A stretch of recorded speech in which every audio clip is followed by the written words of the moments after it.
So we're facing Cobblade again for round 3, and we have a pretty nice setup here. Always like to see that Lotus Cobra, and we had our preordains as well. So this is just beautiful here. Now this is the one I was talking about earlier. We don't want to run our Jason to his mana leak because he's obviously keeping up the mana for some reason. And we don't want to run into a condemn either, so we're not going to be attacking. But I figure as long as we have our own mana leak, we can sit back and build our mana to play around his mana leak. So that's the plan here. I even want to play around a mana leak plus a spell pierce if I can, and we're able to do that with all the mana we're generating from our Lotus Cobra. Again, we're not attacking because if he does have condemn, that ruins our plans. So we're just going to keep on playing as if he has condemn, spell pierce, and mana leak in his hand. We play the Jace here because we have 2 mana leaks now. We're able to mana leak his mana leak, which is spectacular. He has a spell pierce as we suspected, and we could pay for it. The nice thing is, if we draw an Inquisition off this Jace's Brainstorm, we can really put him back. So we get an Inquisition off of it. We see he has another Jace, but we can take away his Stoneforge, and we can start baiting him for 2 now, because we know he doesn't have Condemn.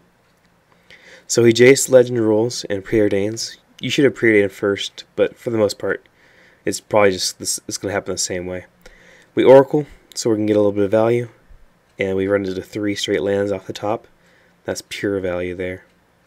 So we get to attack for another 2. We have a Grave Titan on top. Everything's looking great. The problem is if we try to mana leak now, we lose a Grave Titan, so we're going to try to hold off unless we have to. Vincer is strong, but not that great in that board position, so we're not going to worry about it. We get some more value out of our Oracle, revealing a Jace on top, which is just perfect. And we get to attack Vincer. He does draw a Condemn, which is fine with us. I kind of suspected he did, by the way. He untapped the Plains instead of a Seacrum Coast. Untapping a Plains lets him play around Tectonic Edge, but it also telegraphs that he does not have Spell Pierce. So now he's got Mortipod to mess with Vincer around with. Essentially, he gets a free Mogthanac every turn, which I don't really care about that much. So we're going to kill the Stoneforge so we can get through to his Vincer here. We're going to attack. I attack before combat because I don't want him to ping my Jace when he blocks. So we get Vincer down to 1, and we play our own Jace.